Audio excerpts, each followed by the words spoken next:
Hi everyone. ಇದು ನೋಡಿ ಬಾಳೆ ಹೂವು ಸಿಕ್ಕಿದೆ ಇವತ್ತು. ಇದು ನೇಂದ್ರ ಬಾಳೆದು ದೊಡ್ಡದಿದೆ. ಇದು ಇವತ್ತು ಬನಾನಾ ಫ್ಲವರ್ ರೆಸಿಪಿ ಮಾಡುವ ಅಂಥೇಳಿ ಬಾಳೆ ಹೂವಿದು ರೆಸಿಪಿ ಪಲ್ಯ ಮಾಡ್ತಾಯಿದ್ದೇನೆ ಇವತ್ತು ನಾನು. ನೋಡಿ ಇದೆಲ್ಲ ಇದೆಯಲ್ಲ, ನಾನಿದನ್ನು ಹೂವನ್ನು ಸೈಡಲ್ಲಿ ಇಟ್ಕೊಳ್ತಾ ಇದ್ದೇನೆ. ಅದು ಕೂಡ ಯೂಸಿಗಿದೆ ನಮಗೆ. ಮೊದಲಿಗೆ ನಾವು ಈ ಥರ ನೋಡಿ ಇದರದ್ದು ದಂಟು ಉಂಟಲ್ಲ, ಇದನ್ನು ತಗೊಳ್ಳುವ. ಇದು ಕರೆಕ್ಟಾಗಿ ಯಾವ ಥರ ಮಾಡೋದು ಅಂತ ನಿಮಗೆ ನಾನು ತೋರಿಸ್ತಾ ಹೋಗ್ತೇನೆ. ಕರೆಕ್ಟಾಗಿ ನೋಡ್ಕೋಬೇಕು. ನೋಡಿ ಇದು ಮೆರೂನ್ ಕಲರ್ ಎಲ್ಲ ಇದೆಯಲ್ಲ, ಅದರ ಒಂಥರ ಚಾಕ್ಲೇಟ್ ಕಲರ್, ಅದೆಲ್ಲ ತಿಕ್ಕೋಬೇಕು. ಅದನ್ನೆಲ್ಲ ನಾವು ಯೂಸ್ ಮಾಡಲಿಕ್ಕಿಲ್ಲ. ಅದು ತೆಗೆದ ನಂತರ ಒಳಗಿದುಂಟಲ್ಲ, ತುಂಬ ಒಳಗೆ ತೆಗಿಬೇಕಂತ ಏನಿಲ್ಲ. ಅದಕ್ಕೆ ನೋಡಿ ಒಂದಿಷ್ಟು ಈ ಥರ ತೆಗಿತಾ ಹೋಗಬೇಕು. ಮತ್ತು ಒಳಗಿದು ಫ್ಲವರ್ ಇದೆಯಲ್ಲ, ಅದರದ್ದು ಹೂ ಇದೆಯಲ್ಲ ಒಳಗಡೆ, ಅದನ್ನು ಯೂಸ್ ಮಾಡಲಿಕ್ಕಿದೆ ಲಾಸ್ಟಿಗೆ. ಅದರದ್ದು ಹೇಗೆ ನಾವು ಇದು ಕಟ್ ಮಾಡೋದೆಲ್ಲ ತೋರಿಸ್ತೇನೆ. ಅದರೊಳಗೆಲ್ಲ ಕಡ್ಡಿಯೆಲ್ಲ ಇರ್ತದೆ, ಅದನ್ನು ತೆಗಿಬೇಕು. ಇಲ್ಲಾಂದರೆ ಕಚ್ಚುವಾಗೆಲ್ಲ ಪಲ್ಯದಲ್ಲಿ ಕಚ್ಚುವಾಗ ಅದರ ಕಡ್ಡಿ ಸಿಕ್ಕದಂಗೆ ಸಿಗ್ತದೆ. ಅದು ಹೇಗೆ ತೆಗಿಯೋದಂತ ಕೂಡ ನಾನು ನಿಮಗೆ ತೋರಿಸ್ತಾ ಹೋಗ್ತೇನೆ. ನೋಡಿ ಇಷ್ಟು ತೆಗೆದಿದ್ದೇನೆ ನಾನು. ಇಷ್ಟಿದ್ದರೆ ಪರವಾಗಿಲ್ಲ, ಇಷ್ಟು ಕೆಳಗಡೆ ಎಲ್ಲ ಮೆರೂನ್ ಕಲರ್ ಇದ್ದರೆ ಪರವಾಗಿಲ್ಲ. ಇದನ್ನು ಯಾವ ಥರ ಕಟ್ ಮಾಡೋದು, ಹೇಗೆ ಇದನ್ನು ಇದು ಮಾಡೋದು ಅಂತ ನಾನು ಹೇಳ್ತೇನೆ. ಪಲ್ಯವನ್ನು ನೋಡಿ ನಾನು ಈ ಥರ ಕಟ್ ಮಾಡ್ತಾ ಇದ್ದೇನೆ. ನೋಡಿ ಈ ಥರ ಇದೆಯಲ್ಲ, ಬೇಕಾದ್ರೆ ಕೆಳಗಡೆದು ಮೆರೂನ್ ಬೇಕಾದರೆ ತೆಗಿಬೋದು ನೀವು. ಸ್ವಲ್ಪ ಕಟ್ ಮಾಡಿದ ನಂತರ ಮೇಲ್ಗಡೆಯಿಂದ ತೆಗಿತಾ ಹೋದರೆ ಆ ವೈಟ್ ಕಲರ್ದೆಲ್ಲ ಹೋಗಿಬಿಡ್ತದೆ. ಅದಕ್ಕೋಸ್ಕರ ಪೂರ್ತಿಯಾಗಿ ಹೋಗೋದು ಬೇಡ ಅಂತೇಳಿ ಒಂದು 2-3 ತೆಗೆದ್ರೆ ಸಾಕು ನಮಗೂ. ನೋಡಿ ಈ ಥರ ಇಲ್ಲಿ ಸೈಡಿಂದ ಕಟ್ ಮಾಡಿದ ಮೇಲೆ ತೆಗೀರಿ. ಕೆಳಗಡೆದು ಮೆರೂನ್ ತೆಗೆಯೋದಿದ್ದರೆ ನೀವು ಕಟ್ ಮಾಡಿದ ನಡುವಲ್ಲಿ ಮಿಡಲ್ ಒಂದು ಕಟ್ ಮಾಡಿಕೊಂಡು ನಂತರ ಈ ಥರ ತೆಗೆದ್ರೆ ನಿಮಗೆ ಈಸಿಯಾಗಿ ಮೆರೂನ್ ಅಷ್ಟೇ ತೆಗಿಲಿಕ್ಕೆ ಬರ್ತದೆ. ನೋಡಿ ಇದು ಸೊನೆ ಇದೆ, ಇದು ಸೊನೆ ಎಲ್ಲ ಹೋಗಬೇಕು. ಅದು ಹೋಗಬೇಕಾದ್ರೆ ನಾವು ನೀರಲ್ಲಿ ಹಾಕ್ತಾಯಿದ್ದೇವೆ. ಕಟ್ ಮಾಡಿದ ನಂತರ ನೀರಲ್ಲಿ ಹಾಕ್ಕೋಬೋದು. ಅದೇನು ಇದು ಜಾಕ್ ಫ್ರೂಟ್ ಥರ ಎಲ್ಲ ಹಾಗೆ ಎಲ್ಲ ಅದರ ಸೊನೆ ಏನು ತೊಂದರೆ ಇಲ್ಲ. ಆದರೆ ನೀರಲ್ಲಿ ಹಾಕುವಾಗ ಎಲ್ಲ ಬಿಟ್ಕೊಳ್ತದೆ. ನೋಡಿ ಇದು ಕಟ್ ಮಾಡ್ತಾ ಇದ್ದೇನೆ. ಇದನ್ನು ಈ ಥರ ಈಸಿ, ತುಂಬ ಈಸಿ, ಮತ್ತು ಮಾಡಿದ ನಂತರ ತುಂಬ ಟೇಸ್ಟ್ ಆಗಿರ್ತದೆ. ನೀವು ಒಂದ್ಸಲ ಮಾಡಿ ನೋಡಿ. ಚಟ್ನಿ ಕೂಡ ಮಾಡ್ತಾರೆ ಇದರದ್ದು. ನಾನಿವತ್ತು ಪಲ್ಯ ಮಾಡ್ತಾ ಇದ್ದೇನೆ. ನೋಡಿ ಈ ಥರ ಕಟ್ ಮಾಡ್ಕೋಬೇಕು. ಈಸಿಯಾಗಿ ಬರ್ತದೆ ಕಟ್ ಮಾಡಲಿಕ್ಕೆ, ಏನು ನಾರು ಏನಿಲ್ಲ. ಅದರ ಬೊಂಬೆ ಆದರೆ ಸ್ವಲ್ಪ ನಾರು ತುಂಬ ಬರ್ತದೆ. ಇದೇನಿಲ್ಲ, ಇದನ್ನೆಲ್ಲ ನಾರು ತೆಗಿಬೇಕಂತ ಏನಿಲ್ಲ. ಅದು ತಿನ್ನುವಾಗೇನು ಸಿಗೋದು ಸಹ ಇಲ್ಲ. ನೋಡಿ ಈ ಥರ ಕಟ್ ಮಾಡ್ಕೋಬೇಕು, ಕೊಚ್ಕೋಬೇಕು ಚೆನ್ನಾಗಿ. ಇದು ಮತ್ತು ತುದಿ ತನಕನೂ ಕಟ್ ಮಾಡೋದೇ. ಚೆನ್ನಾಗಿ ಕೊಚ್ಕೊಳ್ತಾ ಇದ್ದೇನೆ ನಾನು. ನೋಡಿ ಈ ಥರ ಬರ್ತದೆ. ನಂತರ ಇದನ್ನು ನೀರಿಗೆ ಹಾಕ್ಕೋಬೇಕು. ನೋಡಿ ನಾನೊಂದು ಇದು ತೊಗೊಂಡಿದ್ದೇನೆ ತಪ್ಪಲೆ, ಅದರಲ್ಲಿ ಇಡ್ಲಿದು ಪಾತ್ರೆ, ಅದರಲ್ಲಿ ನೀರಿಗೆ ಹಾಕ್ಕೊಳ್ತಾ ಇದ್ದೇನೆ. ಆಗ ಅದು ಸೊನೆ ಎಲ್ಲ ಬಿಟ್ಕೊಳ್ತದೆ. ಇದು ಕೆಲವು ವೀಡಿಯೋಸ್ ಉಂಟು, ಅದರಲ್ಲಿ ಸರಿಯಾಗಿ ಬಂದಿರೋದಿಲ್ಲ. ಅದಕ್ಕೋಸ್ಕರ ನಾನು ಕರೆಕ್ಟಾಗಿ ಯಾವ ಥರ ಮಾಡೋದಂತ ನಿಮಗೆ ನಾನು ತೋರಿಸ್ತಾ ಹೋಗ್ತಾ ಇದ್ದೇನೆ. ನೋಡಿ ಈ ಥರ ಕಟ್ ಮಾಡ್ಕೊಳ್ಳೋದು.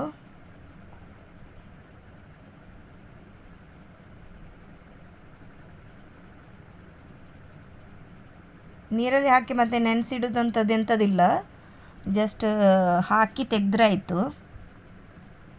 ಮತ್ತು ಕಪ್ಪಾಗ್ತದೆ ಆ ಥರ ಎಂಥದಿಲ್ಲ. ನೋಡಿ ಚೆನ್ನಾಗಿ ಕೊಚ್ಕೋಬೇಕು.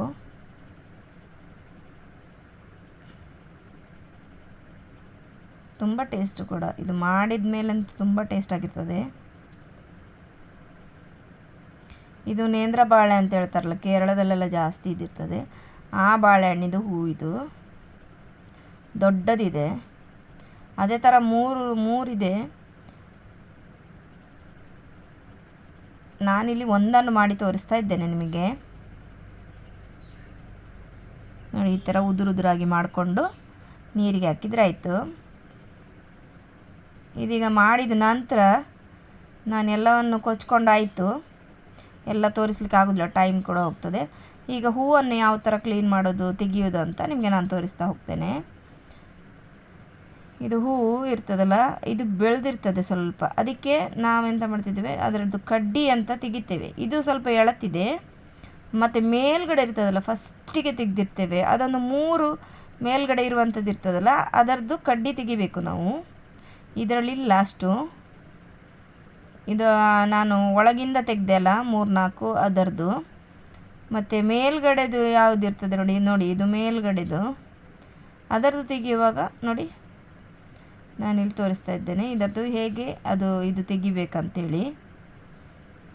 ನೋಡಿ 2-3 ತೋರಿಸ್ತೇನೆ ಅಷ್ಟೇ, ತುಂಬ ಎಲ್ಲನೂ ತೋರಿಸ್ಲಿಕ್ಕೆ ಆಗೋದಿಲ್ಲ. ನೋಡಿ ಇದು ಬೆಳೆದಿದೆ ನೋಡಿ, ಹೊರಗಡೆದು ಭಾಗ ಇರ್ತದಲ್ಲ ನಾವು ಓಪನ್ ಮಾಡಿರುವಂಥದ್ದು, ಅದರದ್ದು ಬೆಳೆದಿರ್ತದೆ. ಆ ಕಡ್ಡಿ ನೋಡಿ, ಒಂದು 3 ಕಡ್ಡಿ ಇರ್ತದೆ ಅದರಲ್ಲಿ, ಅದನ್ನು ತೆಗೆದು ಬಿಡಬೇಕು ನೋಡಿ. ಇದರಲ್ಲಿ ಸಹ ನೋಡಿ, ನಾನು ಕರೆಕ್ಟಾಗಿ ತೋರಿಸ್ತಾ ಇದ್ದೇನೆ, ಅದನ್ನು ತೆಗಿಬೇಕು. ನಂತರ ಆ ಹೂವನ್ನು ಕಟ್ ಮಾಡಿಕೊಂಡು ನಾವು ಇದಕ್ಕೆ ಪಲ್ಯಕ್ಕೆ ಹಾಕುವಂಥದ್ದು. ಅದೇ ನೀರಿಗೆ ಹಾಕ್ತೇನೆ ನಾನು. ನೋಡಿ ಇದೆಲ್ಲ ತೆಗೆದೆ ನಾನು, ತೆಗೆದ್ಬಿಟ್ಟು ಇದನ್ನು ಈಗ ಅದೇ ನೀರಿಗೆ ಹಾಕ್ತಾ ಇದ್ದೇನೆ ಎಲ್ಲ ಒಟ್ಟಿಗೆ. ನೋಡಿ ಇದನ್ನು ಚೆನ್ನಾಗಿ ತೊಳಿಬೇಕು. ಸ್ವಲ್ಪ ಉಪ್ಪು ಗಿಪ್ಪೆಲ್ಲ ಏನು ಹಾಕಿ ತೊಳಿಬೇಕಂತಿಲ್ಲ, ಖಾಲಿ ನೀರಲ್ಲೇ ತೊಳಿಬೋದು, ಅಂದರೆ ಸೊನ್ನೆ ಬಿಟ್ಕೊಳ್ತದೆ. ಚೆನ್ನಾಗಿ ಒಂಚೂರು ನೋಡಿ ಈ ಥರ ಚೆನ್ನಾಗಿ ಕಲಸ್ಕೊಂಡು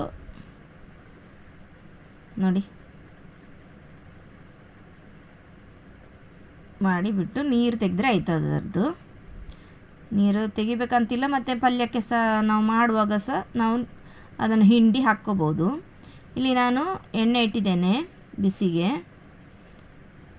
ಇದಕ್ಕೆ ಸುಮಾರು ವಸ್ತುಗಳು ಇಲ್ಲ ನನ್ನ ಹತ್ರ, ಈಗ ಎಲ್ಲ ಖಾಲಿಯಾಗಿದೆ, ಆದ್ದರಿಂದ ಕೆಲವು ಹಾಕಿಲ್ಲ.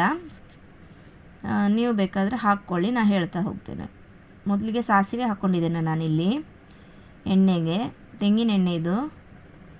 ತೆಂಗಿನ ಎಣ್ಣೆಗೆ ಸಾಸಿವೆ ಬಿಸಿಯಾದಾಗ ಸಾಸಿವೆ ಹಾಕಿದ ನಂತರ ಸ್ವಲ್ಪ ಜೀರಿಗೆ ಹಾಕ್ತಾ ಇದ್ದೇನೆ. ನೀವು ಸಾಸಿವೆ ಹಾಕಿದ ನಂತರ ಇದಕ್ಕೆ ಕಡಲೆಬೇಳೆ, ಉದ್ದಿನಬೇಳೆ ಎಲ್ಲ ಹಾಕ್ಬೋದು. ಇಲ್ಲಿ ನಾನು ಉದ್ದಿನಬೇಳೆ ಹಾಕ್ತಾಯಿದ್ದೇನೆ, ಕಡಲೆಬೇಳೆ ಕೂಡ ಹಾಕ್ಕೊಳ್ಳಿಕ್ಕೆ ಉಂಟು, ಹಾಕಲಿಲ್ಲ ಅಂದರೂ ಪರವಾಗಿಲ್ಲ. ನನ್ನ ಹತ್ರ ಇಲ್ಲ ಕಡಲೆಬೇಳೆ, ಖಾಲಿಯಾಗಿದೆ, ಆದ್ದರಿಂದ ನಾನು ಉದ್ದಿನಬೇಳೆ ಅಷ್ಟೇ ಹಾಕ್ತಾಯಿದ್ದೇನೆ. ನಂತರ ಒಗ್ಗರಣೆ ಸೊಪ್ಪು ಹಾಕ್ತಾಯಿದ್ದೇನೆ. ನಂತರ ಒಣಮೆಣಸು, ಇದು ಒಗ್ಗರಣೆಗೆ ಒಣಮೆಣಸು ಹಾಕ್ತಾಯಿದ್ದೇನೆ. ಇದನ್ನು ಸ್ವಲ್ಪ ಹುರಿಯುವ, ಸ್ವಲ್ಪ ಅದು ಕಲರ್ ಚೇಂಜ್ ಆಗೋ ತನಕ ಹುರಿದ್ರೆ ಸಾಕು, ತುಂಬ ಏನು ಬೇಡ, ಚೆನ್ನಾಗಿ ಹುರ್ಕೋಬೇಕು. ನಂತರ ಇದು ನೋಡಿ ನೀರಲ್ಲಿ ನೆನೆಸಿಟ್ಟಿದ್ದೇನಲ್ಲ, ಆವಾಗಲೇ ಮಾಡ್ತಾ ಇರೋದು ನಾನು, ತುಂಬ ಹೊತ್ತೇನು ನೆನೆಸಿಟ್ಟಿಲ್ಲ. ಇದನ್ನು ಚೆನ್ನಾಗಿ ಹಿಂಡ್ಕೊಂಡು ಹಾಕಬೇಕು. ಹಾಕುವಾಗ ಇದು ಒಂದು ಸಲ ನೀರು ತೆಗೆದು, ಇದು 2ನೇ ಸಲ ಹಾಕಿರುವಂತಹ ನೀರು. ಇದು ಚೆನ್ನಾಗಿ ಹಿಂಡಿ ಹಿಂಗೆ ಹಾಕಿದರೆ ಆಯಿತು ನೋಡಿ, ಈ ಥರ ಹಿಂಡಿಬಿಟ್ಟು ಹಾಕಿದರೆ ಆಯಿತು. ಇದು ಪೂರ್ತಿಯಾಗಿ ಹಾಕ್ಕೊಬಿಡ್ತೇನೆ ನಾನು, ಪೂರ್ತಿಯಾಗಿ ತೋರಿಸ್ಲಿಕ್ಕೂ ಆಗೋದಿಲ್ಲ, ಟೈಮ್ ಹೋಗ್ತದೆ. ಇದು ನೋಡಿ ಹಾಕ್ತಾ ಇದ್ದೇನೆ, ಸುಮಾರು ಹಾಕಿದ್ದೆ. ಇದು ನೋಡಿ ಕೊನೆಗೆ ಇದ್ದದನ್ನು ಹಾಕ್ತಾ ಇದ್ದೇನೆ, ಮತ್ತು ಲಾಸ್ಟಿಗೆ ಇದ್ದದನ್ನು ನೀವು ಸೋಸ್ಕೊಂಡು ಕೂಡ ಹಾಕ್ಬೋದು. ಈ ಚಾಯ್ ಸೋಸ್ಕೊಳ್ತೇವಲ್ಲ ಅದರಲ್ಲಿ ಕೂಡ ಸೋಸ್ಕೊಂಡು ಹಾಕ್ಬೋದು. ನಂತರ ಇದನ್ನು ಚೆನ್ನಾಗಿ ಕಲಸ್ಕೋಬೇಕು. ಒಂಚೂರು ಎಣ್ಣೆಯಲ್ಲಿ ಫ್ರೈ ಮಾಡ್ಕೊಳ್ಳಿ, ಚೆನ್ನಾಗಿ ಫ್ರೈ ಮಾಡ್ಕೋಬೇಕು. ನಂತರ ಇದಕ್ಕೆ ಈಗ ನಾನು ಉಪ್ಪು ಹಾಕ್ಕೊತಾ ಇದ್ದೇನೆ, 1 ಚಮಚದಷ್ಟು ಉಪ್ಪು ಹಾಕ್ಕೊಳ್ತಾ ಇದ್ದೇನೆ.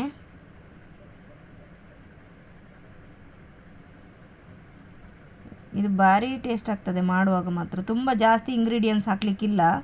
ಸ್ವಲ್ಪ ಅರಿಶಿನ ಪುಡಿ 1 ಅರ್ಧ ಚಮಚದಷ್ಟು, ಇದನ್ನೆಲ್ಲ ಒಟ್ಟಿಗೆ ಕಲಸ್ಕೊಳ್ತೇನೆ ಹಾಕ್ಕೊಂಡು. ನಂತರ ಚಿಲ್ಲಿ ಪೌಡ್ರ್ ಹಾಕ್ಕೊಳ್ತಾ ಇದ್ದೇನೆ 1 ಚಮಚದಷ್ಟು. ಅಲ್ಲಿ ಒಗ್ಗರಣೆಗೆ ಹಾಕಿದ್ದು ಮೆಣಸನ್ನು ಕಟ್ ಮಾಡಿ ಇಲ್ಲಿ ಚಿಲ್ಲಿ ಪೌಡ್ರ್ ಹಾಕ್ಕೊಂಡಿದ್ದೇನೆ. ಈಗ ಇದನ್ನು ಚೆನ್ನಾಗಿ ಒಂದು ಸಲ ಕಲಸ್ಕೊಳ್ಳೋಣ. ಚೆನ್ನಾಗಿ ಕಲಸ್ಕೋಬೇಕು. ಇದಕ್ಕೆ ನೀರು ಹಾಕಲಿಕ್ಕಿಲ್ಲ, ಅದರದ್ದು ನೀರು ಬಿಡ್ತದೆ, ಯಾಕಂದರೆ ನಾವು ಅದು ನೀರಿಂದಲೇ ಹಿಂಡಿ ಹಾಕಿರುವಂಥದ್ದಲ್ಲ, ಅದಕ್ಕೋಸ್ಕರ. ನೋಡಿ ಈಗ ಇದು ಆಗಿದೆ. ಇಲ್ಲಿ ನಾನು ಕಲಸಿ ಇಟ್ಟಿದ್ದೇನೆ ಚೆನ್ನಾಗಿ. ನಂತರ ಇದಕ್ಕೊಂದು ಮುಚ್ಚಳ ಮುಚ್ಚಿ ಇದನ್ನು ಬೇಯಿಸಲಿಕ್ಕೆ ಬಿಡುವ. ಒಂದು 10 ನಿಮಿಷ ಬೇಯಿದರೆ ಸಾಕು. ಲೋ ಫ್ಲೇಮಲ್ಲೇ ಇಟ್ಟು ಬೇಯಿಸಿದರೆ ಆಗ್ತದೆ. ಲೋ ಫ್ಲೇಮಲ್ಲೇ ಇಟ್ಟು ಬೇಯಿಸ್ತಾ ಇದ್ದೇನೆ ನಾನು. ನೋಡಿ ಈಗ ಒಂದು 5 ನಿಮಿಷ ಆಯಿತು. 5 ನಿಮಿಷ ಆದಮೇಲೆ ನಾನು ಇಲ್ಲಿ ಓಪನ್ ಮಾಡಿ ನಿಮಗೆ ತೋರಿಸ್ತಾ ಇದ್ದೇನೆ. ಒಂದು ಕುದಿ ಬರುವ ತನಕ ಹೈ ಫ್ಲೇಮು, ನಂತರ 5 ಮಿನಿಟ್ ಲೋ ಫ್ಲೇಮಲ್ಲಿ ಇಟ್ಟು ಬೇಯಿಸುವಂಥದ್ದು. ನಂತರ ಇದಕ್ಕೆ ತೆಂಗಿನ ತುರಿ ಹಾಕ್ತಾ ಇದ್ದೇನೆ. 5 ನಿಮಿಷದ ನಂತರ ಒಂದು 2 ಮುಷ್ಟಿಯಷ್ಟು ಹಾಕಿದ್ದೇನೆ ನಾನಿಲ್ಲಿ. ಒಂದು ಕಾಲು ಇದು ತೆಂಗಿನಕಾಯಿ. ಇದನ್ನು ಸಹ ಕೂಡ ಚೆನ್ನಾಗಿ ಕಲಸ್ಕೊಳ್ಳೋಣ.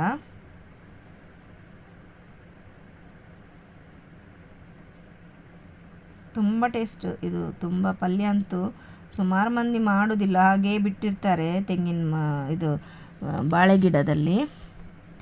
ಆದರೆ ಇದು ಮಾಡಿದ ಮೇಲೆ ಗೊತ್ತಾಗ್ತದೆ, ಮತ್ತೆ ಬಿಡೋದಿಲ್ಲ ಯಾರು ಸಹ ಆ ಥರ. ಅದು ಫಲ ಎಲ್ಲ ಕೊಟ್ಟು ಕೆಳಗೆ ಇಳಿದ ಮೇಲೆ ತೆಗಿಬೇಕು, ಮೊದಲಿಗೆ ತೆಗಿಯೋದಲ್ಲ. ಗಿಡದಲ್ಲಿ ಅದು ಹೂ ಬಿಟ್ಟ ಕೂಡಲೇ ತೆಗಿಯೋದಲ್ಲ. ನೋಡಿ ಈಗ ಮುಚ್ಚಳ ಮುಚ್ಚಿ ಈಗ 5 ನಿಮಿಷದ ನಂತರ ಮತ್ತೆ ನಾನೀಗ ಓಪನ್ ಮಾಡಿ ತೋರಿಸ್ತಾ ಇದ್ದೇನೆ ನಿಮಗೆ. ಈಗ ನೋಡಿ 5 ನಿಮಿಷ ಆಯಿತು. ಇದು ಕೊನೆಗೆ ನಾವಿಲ್ಲಿ ಬೆಲ್ಲ ಹಾಕ್ತಾ ಇದ್ದೇನೆ. ಬೆಲ್ಲ ತುಂಡಿದ್ದವರು ಅದನ್ನು ಪುಡಿ ಮಾಡಿಕೊಂಡು ಹಾಕ್ಕೋಬೋದು. ನಾನಿಲ್ಲಿ ಜೋನಿ ಬೆಲ್ಲ ಅಂತ ಹೇಳ್ತಾರಲ್ಲ, ಈ ಕಡೆ ಜಾಸ್ತಿ ಅದು ಜೋನಿ ಬೆಲ್ಲ ಅಂತ, ಬೆಲ್ಲ, ಅದನ್ನು ಹಾಕ್ತಾ ಇದ್ದೇನೆ. ಇದು ಟೇಸ್ಟ್ ತುಂಬ ಒಳ್ಳೆ ಕೊಡ್ತದೆ. ಇದು ಟೇಸ್ಟ್ ತುಂಬ ಗೊತ್ತಾಗೋದು ನಮಗೆ ಏನಂದರೆ ಜೋನಿ ಬೆಲ್ಲ ಹಾಕಿ, ಅಂದರೆ ಬೆಲ್ಲ ಹಾಕಿದ ಮೇಲೆ ಅದರ ಟೇಸ್ಟ್ ಗೊತ್ತಾಗೋದು. ರುಚಿ ಕೂಡ ಹೆಚ್ಚಾಗ್ತದೆ ಬೆಲ್ಲ ಹಾಕೋದ್ರಿಂದ. ಬೆಲ್ಲ ಹಾಕಲೇಬೇಕು. ಇದನ್ನು ಒಂದು ಕಲಸಿಬಿಟ್ಟು ಒಂದು ಸಲ ಮುಚ್ಚಳ ಮುಚ್ಚಿ ಒಂದು ಕುದಿ ಬರಿಸಿದರೆ ಆಯ್ತು. ಇಲ್ಲಿಗೆ ಬಾಳೆ ಹೂವಿನ ಪಲ್ಯ ರೆಡಿ ಆಯಿತು.